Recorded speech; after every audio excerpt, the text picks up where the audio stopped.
Hi everyone, my name is Katie and I am working on a fantasy project that I'm hoping will be the first series that I ever publish. In my last video, I told you guys a little bit about myself and a little bit about sort of what I like in fantasy, but in this video, I'm going to tell you a little bit about what I'm currently working on and my process in working through it. So it has been my goal for the year 2026 to hopefully by the end of the year have a first draft of the first book in the series, which at this time I am trying to maybe plan like a 4-book series. That's the goal for the year. I am currently in I'm still fresh in the beginning. I'm in the brainstorming process, the world building process. I do have a couple of things that I know for sure about the world, but I am still working through a lot of it. And so I'm going to show you guys where I'm at, which again is basically the beginning, and show you how I am going to tackle this. I have never written a book before where I began with the world building. And the reason that I'm doing this is because world building is the area of, I guess, the craft where I feel that I am not meeting my own standards, and it's kind of where I feel like I've held myself back. In the past, I feel like I've had stories, like story ideas and character ideas, and I feel like I rarely get world building ideas, but like I mentioned in my previous video, unique worlds is one of my favorite things about fantasy, and so I'm not only not meeting my own standards on that, but also it has prevented me from finishing stories in the past, like not understanding enough of my world building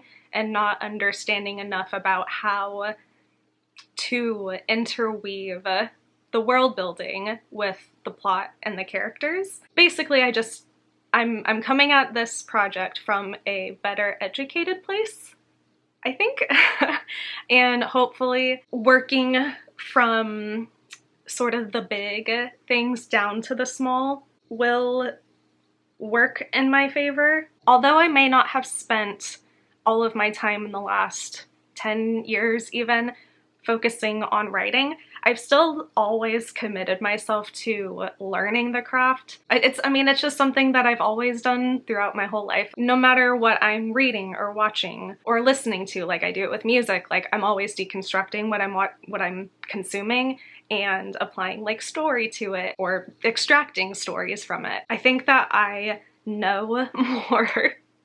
I know that I know more today than I have in the past because I know as much as I can possibly can at this moment. I feel like I'm trying to justify why I'm starting with the world building when really it doesn't matter because it aligns with my goals for the project, which are that I want to have a well-developed world to tell multiple stories in, potentially. I have a lot of fun ideas for the story or for the world, but I want to I guess I just want to get as much out of it as I can. I want to put in a good amount of work to make the world cohesive and, have as few like plot holes and whatever as possible. That's not to say that I don't also have kind of a story idea. I do. I have loose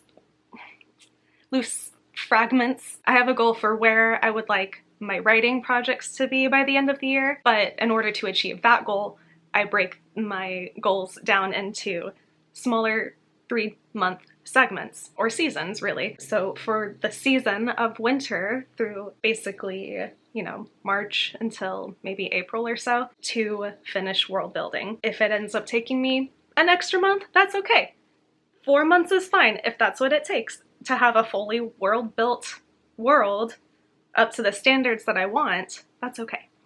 But I'm setting these goals and I'm letting you know what they are so that I can try to hold myself accountable and also just show you if it's working or not. And if it doesn't work at the end of those 3 months, then we set different goals.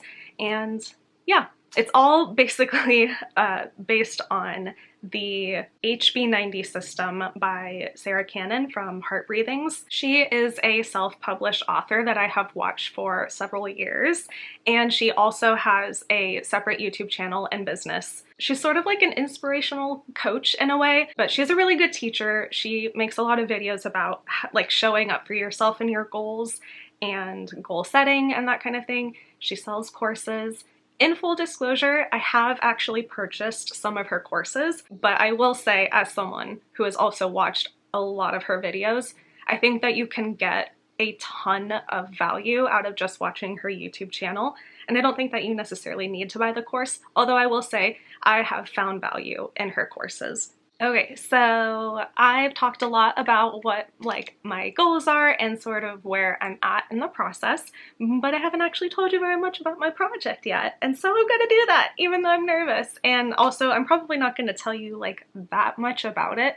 I'm still debating how much to share in my videos, because on the one hand, I don't want to just like lay out the entire story on the internet, because then why would you read the book? But on the other hand, I have to tell you some things about it to get you interested. I'm gonna start with like little details, and then as we progress, maybe more and more will come out about the story. I don't actually have like a script or anything for this video that I'm working off of. I certainly don't have any kind of elevator pitch for the story, so don't expect anything like that, but I'm just gonna try my best to sit here and tell you something coherent about what I'm doing. I don't know why I feel like I have to start this with some kind of justification. I am going to write a story set in a world with an elemental magic system. People certainly have their opinions on elemental magic systems. I grew up with a lot of like video games and fantasy stories and such, and I've always been drawn to stories with elemental magic systems. I was a big Pokemon fan.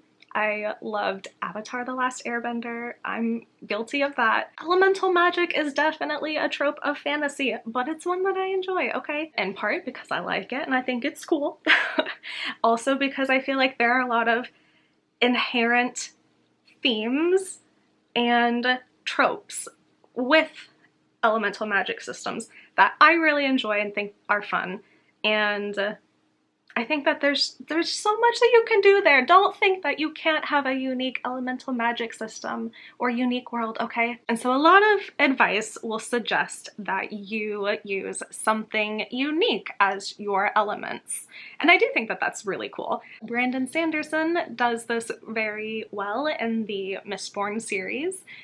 I've only read the first book, so I can't speak to the rest of it, but he has like an actual, I have to like look it up.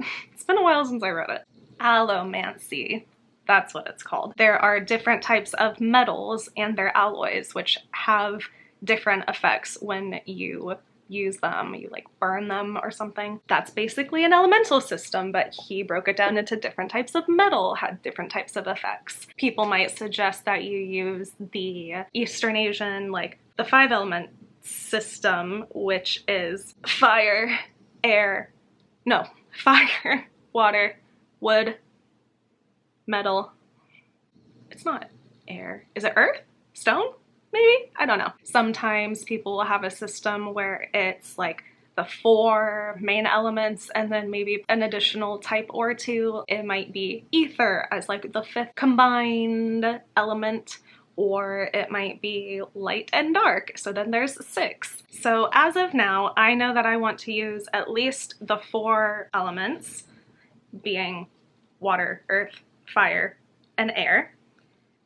I don't know yet if I want to include any more on top of that. I have some world building done around the 4 elements. Part of the reason why I want to do that is because it feels balanced, or at least readers will be familiar with the theme of balance and like harmony between the elements and nature. And I guess I should mention now that the element of world building that I am working on right now is the overall like world themes. What that means is that I'm developing the themes that I want to build my world around, which is to say, I'm trying to build a world that can house the kinds of stories that I want to tell in it. So for example, I'm not going to be world building some kind of bloody, gothic, monstrous setting like you might find in Bloodborne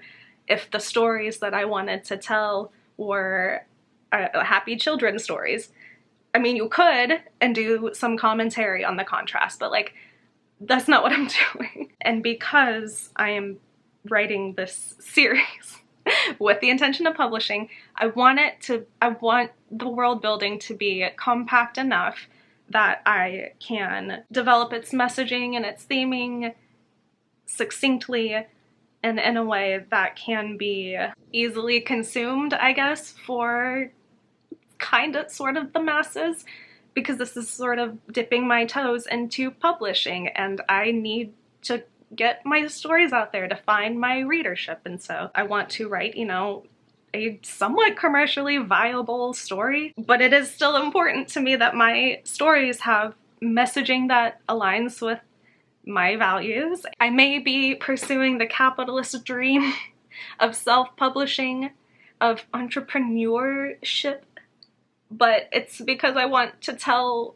my stories. I want to make my art, and I want people to enjoy it. And I want to get it in the hands of people who would enjoy it. So that's what I'm doing. Sorry, I know that I keep justifying myself, but this is the second video that I'm working on. And I'm still really just anxious on camera, anxious about what I'm doing. I feel very vulnerable right now, but art is vulnerable. And so that's why I'm doing this. Sorry I keep talking weird. I'm uncomfortable. Theme is sort of what you find at the intersection of your setting and the world and like the background of your story and all the implications of it, the story itself, the trials that your hero has to face, the antagonists that they're up against, the kind of ending for your story, and then your character, primarily your main character, the hero, but also the other characters in your story, because they're all, you know, designed around your main characters. At the center of those three things is where you find theme. That's where you find sort of what you are saying.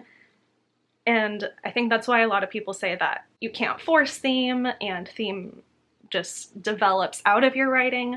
But I do think that you can also like reverse engineer it. I'm trying to work from a point of theme first, and then I'm expanding outwards using those guiding principles to inform my world building, my setting, my stories, and my characters. So I have to understand what my messaging is first before I can do those things. I wanted to work with an elemental magic system. That was already one of the more concrete things that I had determined about this story. And then I have themes that I personally find important and want to talk about, like humanity, what it means to be human, humanity's relationship to nature, which is often a conversation that is had in elemental stories.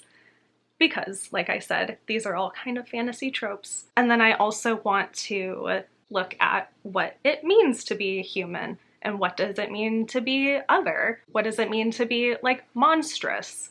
Or, I don't know, just exploring what it means to be human versus what it means to be something else. What does it mean to be an ordinary person? What does it mean to be someone who's considered special? Or someone who has power, or influence, or that sort of thing. So those are all things that I also find interesting and want to talk about within the context of this elemental world.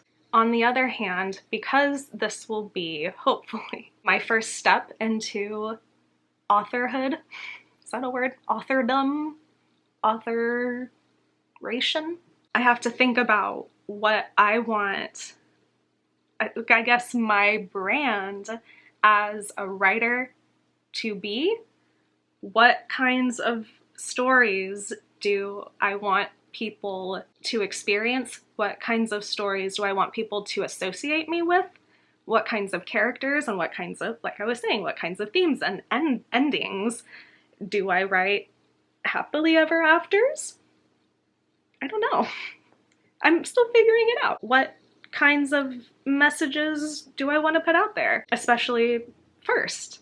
For these first few weeks of January, I have been working on really solidifying the messaging that I want to have, and I have a deadline. I think it's next week. I want to be at a place where I feel pretty much set on what I'm trying to do and say, knowing that, of course, that like I can still be flexible and find ways if I have to change things down the line, that's okay. Setting deadlines and, you know, trying to meet them is important. But I have a board where I am tracking my progress. This is another thing from Sarah Cannon from Heart Breathings. She introduced me to the concept of a Kanban board, which is not something that she came up with, but is like a workplace efficiency tool. I don't know. So I have a list of all of my world building goals for the next 3 months. So I have my world building divided into 6 areas of, I don't know, subject, I guess, that I want to have done within this 3-month period. And the first little section of the 6 is my themes. The next is going to be character archetypes and like symbols that I want to use within my story. The next section is going to be some of the like physical world building next. So like the cosmic world building, and like, because I'm writing a fantasy story with magic, like where does that come from? Are there gods?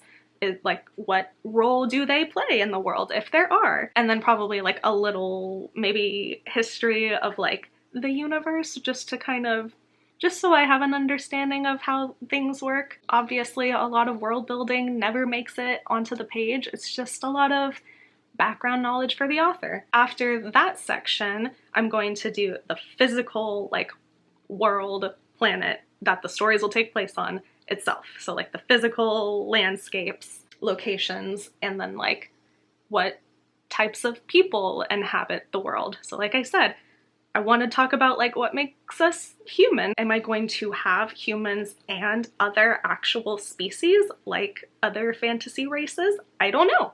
And then finally, the last little bit of world building will be to populate the world with those people and then create nations and cultures, the history of the world, you know, a lot of the work that I think people think of when they imagine world building. So yeah, I guess that's kind of it for where I'm at in the process and what I'm working on, a little bit about the project and what it's gonna be. So I guess I'll go ahead and maybe show you guys around my office space next. Okay, so here is the backed up look at my office. I have some bookshelves up here in front of my screens, and then those have mostly like writing craft sort of resources. I have just a couple of art prints on this side of the desk. I just have extra craft books that I've been kind of looking through. Here is the cork board that has, there's one sticky tab under each of the categories for like each of the main goals that I have for that section. So over here, like I mentioned, I have been working on my themes.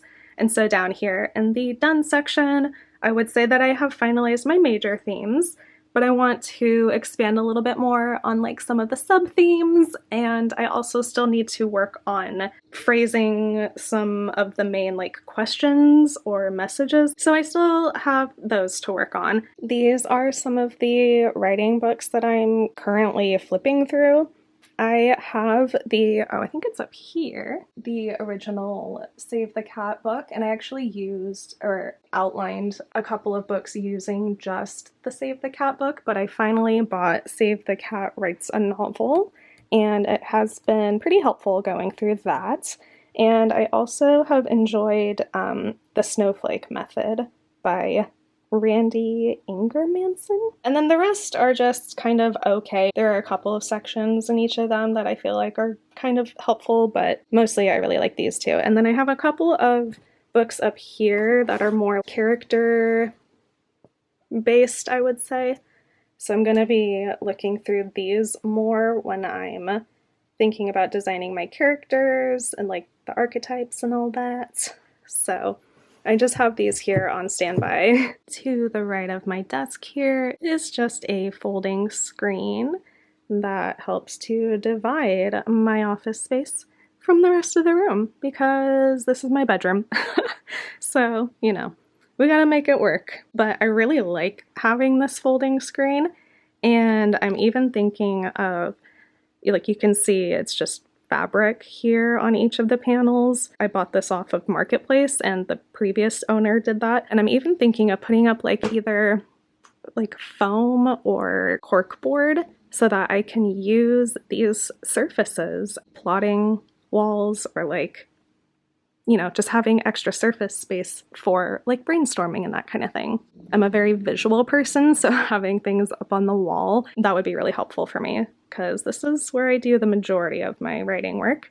And yeah, I think that that's all probably that I'm gonna film for today. I am solo parenting this week because Charlie's out of town for work. That means that I don't have as much time because solo parenting is hard and I'm tired, and I wasn't planning to do any work this week anyway, although I think I probably will tomorrow. I'm like a little bit behind where I want to be in terms of like getting my themes figured out, so I don't think I have any more time today. I will probably talk to you guys tomorrow. Bye! Hello! So it is now January 25th. I've been meaning to film a little update ever since my last clip on the 14th. But as I mentioned, I was solo parenting that week and didn't have like the energy to actually do any more work that next day. And then the 16th was my birthday and was also the day Charlie came home from his trip, and so just kind of ended up being like busy that weekend with like birthday stuff and then just like getting settled back into everything. Something that I struggle with is finding the energy to be creative and set aside the time for writing, trying to come up with like the motivation and the, you know, just the desire to create. And it can be hard on any given day, you know, just as it is to show up and create. But it's been especially difficult recently with just everything that's been happening in the US in the last like year or so, especially in these past couple of weeks. And obviously this isn't something that's unique to people who are trying to create stuff. What I'm trying to say is that it's already hard to create on a normal day. It's especially hard when things aren't going great. You don't know when things will stop being so shitty, and you don't know when things will start feeling better. And so in the past couple of years, I have developed more skills to continue showing up for myself, but it doesn't mean that I necessarily have the skills to show up for the camera yet. I had the stress of just getting back into the swing of things after being alone for a week, and then last Friday I had a party at my house for my birthday. So I had like all the stress of like planning and cleaning and just preparing for a party, which, you know, it was for my birthday and I was like, I wanted to be really excited about it. And yeah, last week was just hard because I felt like I was trying to balance caring and staying informed about what's going on, figuring out what I can do, being a mom, and a partner to my husband and my community and my family, trying to also celebrate the fact that it's my birthday. It's already something that I kind of struggle with, having a January birthday, as you know, people who have birthdays around this time all understand. It can be difficult to get people to care about your birthday when it's right after Christmas or the New Year. It's especially difficult when there are terrible things happening all the time. January there's already so much that has happened this month, and we still have a week left. I know that I'll be okay. I'm fortunate enough to have access to healthcare, to have access to a therapist and medication and all of that, so I am very fortunate, and I do have the resources, but it still affects me, and it affects my ability to show up, and I don't want to sugarcoat that. So anyway, remember to take care of yourselves during this time. Rest and self-care is very important, but so is taking action, so is turning your anger and grief, your sadness, all of that into the energy that you use to fight against those who want to oppress us. I feel like we're all in different stages of grief right now, or at least those of us who are aware of what's happening, those of us with empathy and pattern recognition and an understanding of history. And so it's hard for me to sit here and talk about what I'm doing, even though it's important to me, and it does matter. It's just that it feels like it matters less right now. But that's how I felt all year last year, and things never got better, and at a certain point, you know, you have to figure out how to keep showing up. So I just wanted to film this before uploading the video and say that I am done with my themes now. I feel good about where those are at. I've already started working a little bit on like the character archetypes that I want to use, and I'm already having fun developing those. That's what I'm doing. I took time away from the camera last week and away from thinking about explaining myself to others. I let myself create in peace, and I met my deadline of the 22nd for completing my themes, and I had my party last Friday and it went great. It was awesome to see my friends. Moving forward, I don't have too much that should interfere, in my personal life at least, with my ability to show up and write and create and talk about it and make videos. So I'm hoping that moving forward it'll be a little bit easier. Yeah, I want to talk about it because it's what's happening right now. It's what I'm going through. It's what we're all going through right now. I don't know what else to say. I already feel like I'm on the verge of crying if I talk about this anymore. So yeah, once again, thank you so much for watching my videos, giving me a chance, for letting me talk at you about the silly things that I'm making. I hope that you're all doing as well as you can be, and yeah, I will see you in my next video. Bye!